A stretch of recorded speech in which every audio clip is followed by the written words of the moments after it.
Xin chào các khán giả thân mến. Tôi cảm thấy rất vinh dự khi video của mình được mọi người xem. Và tôi rất biết ơn các bạn đã dành thời gian trong lịch trình bận rộn của mình để xem video của tôi. Mong các bạn xem xong có thể giúp chia sẻ. Hãy để nhiều người biết về nó hơn. Mang lại niềm vui cho những người bận rộn hơn và làm cho cuộc sống trở nên đầy màu sắc hơn.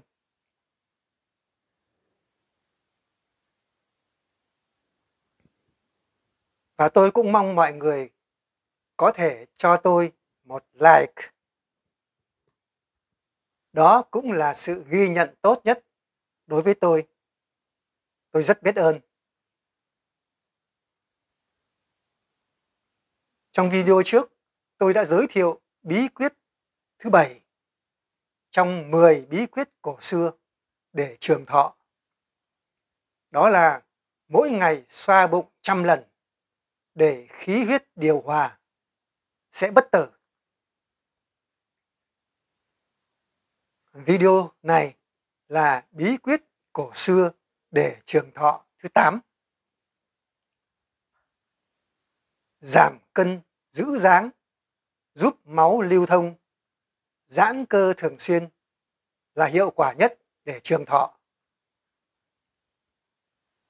Dân gian có câu tục ngữ chê bai người lười là người lười thường duỗi eo lưng. Tiếng Trung là lán dân sân lán nhau. Lãn nhân thân lãn yêu đấy. Thực chất đây là một định kiến truyền thống. Cái gọi là kéo giãn lưng đề cập đến việc tự thực hiện các động tác duỗi thẳng cổ, giơ tay, hít thở và nở ngực, duỗi eo, di chuyển các khớp và thả lỏng cột sống. Tôn Tư Miêu, tên tiếng Trung là Sân Xin Nhó, là một thầy thuốc Trung Quốc vào thời nhà Đường, được mệnh danh là vua y học của Trung Quốc, đã nói rất hay: nếu máu không lưu thông tốt, tất cả các loại bệnh sẽ xảy ra. Điều này có nghĩa là nếu máu lưu thông trong cơ thể con người không tốt, và thậm chí không thể cung cấp đủ chất dinh dưỡng cần thiết cho nhiều hoạt động khác nhau và cho các bộ phận của cơ thể, thì tinh lực và năng lượng sẽ suy giảm, sẽ có triệu chứng kiệt sức và lú lẫn. Y học hiện đại tin rằng quá trình tuần hoàn máu của con người được hoàn thành nhờ sự co bóp của tim và cơ, đặc biệt là các tĩnh mạch và mạch máu ở xa tim, phải dựa vào sự co bóp của cơ để tăng tốc độ máu chảy về tim. Bởi khi giãn cơ, cơ thể con người sẽ tự nhiên giơ tay lên, kéo xương sườn lên, nở ngực. Điều này sẽ tăng cường hoạt động của cơ hoành và hình thành tư thế hít thở sâu, tác động lên toàn bộ cơ thể, kích hoạt sự co bóp của hầu hết các cơ và đẩy máu tích tụ trở lại tim. Từ đó đạt được mục đích đẩy nhanh quá trình lưu thông máu khắp cơ thể. Lợi ích của việc duỗi lưng của người lười là có thể khiến các mạch máu ở cổ vận chuyển máu lên não một cách thuận lợi. Não được nuôi dưỡng đầy đủ, loại bỏ mệt mỏi, tinh thần sảng khoái.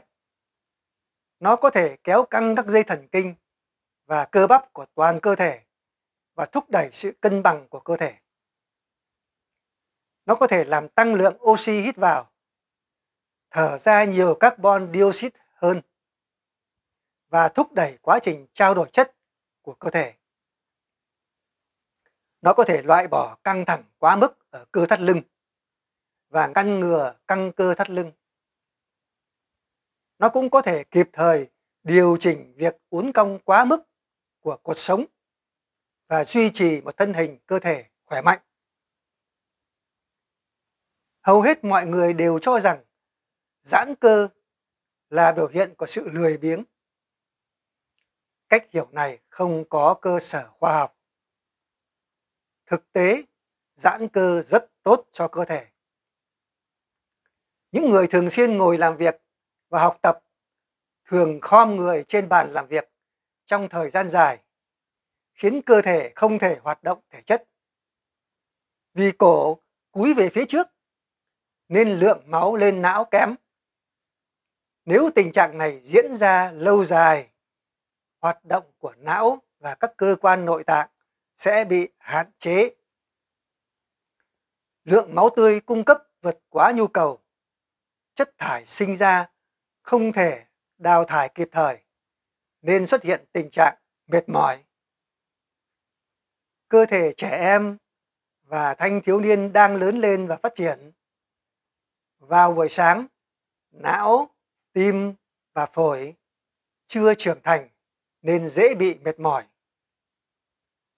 Khi giãn cơ, mọi người thường ngáp, ngửa đầu ra sau và giơ tay lên. Có rất nhiều lợi ích để làm điều này.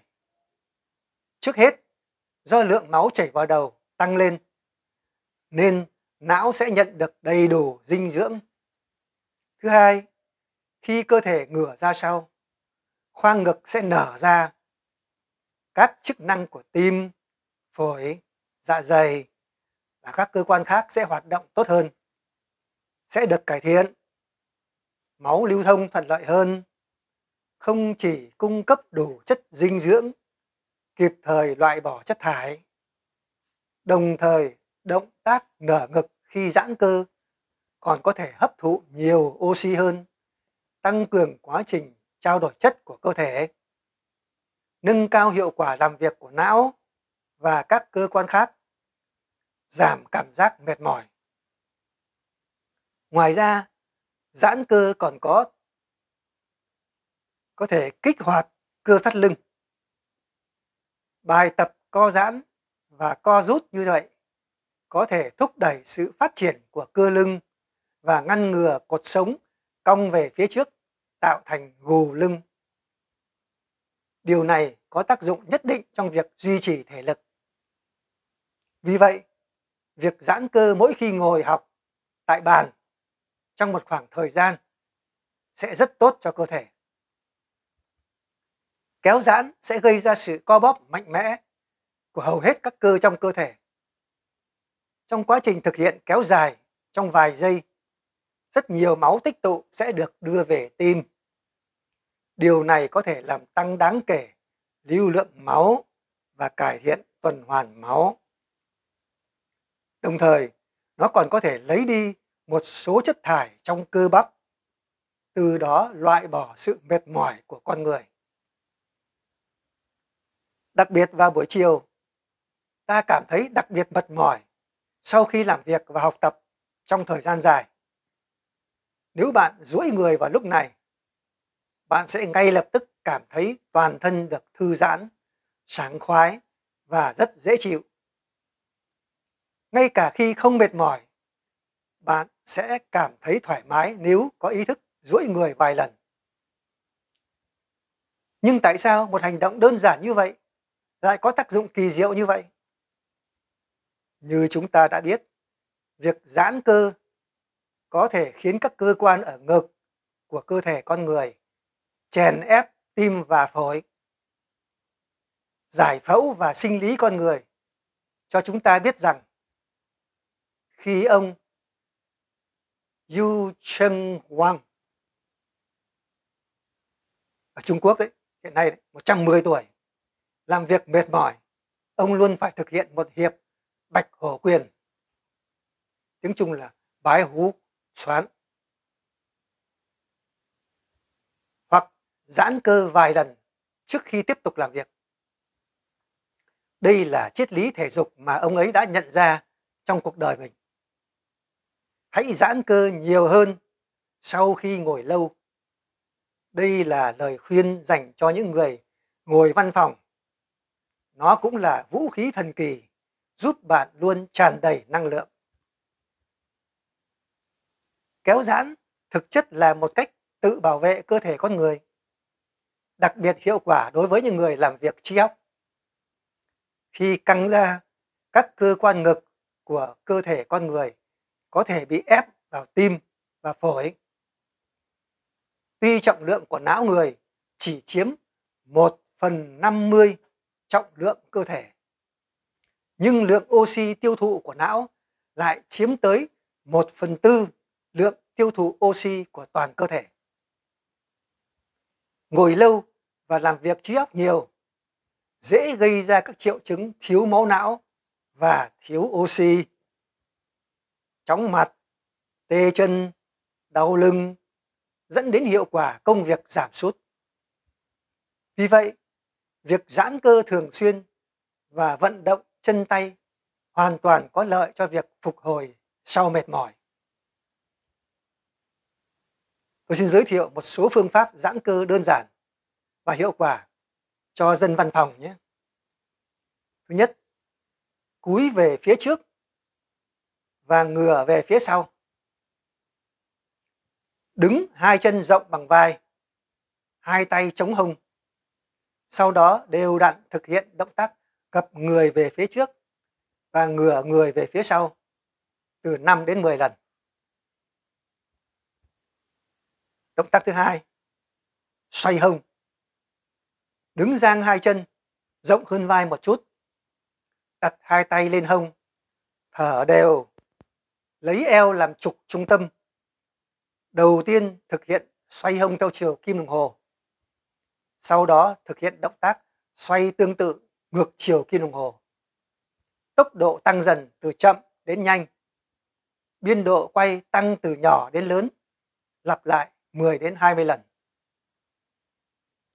Động tác thứ ba, vỗ nhẹ luân phiên. Đứng hai chân rộng bằng vai, chân hơi cong, hai tay buông thõng tự nhiên. Hai bàn tay khép nửa nắm đấm. Xoay eo sang trái rồi sang phải.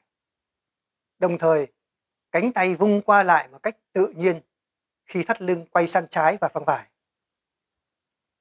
Và với sức mạnh của cú xoay, tay di chuyển tiến và lùi, lần lượt vỗ nhẹ vào lưng dưới và bụng dưới.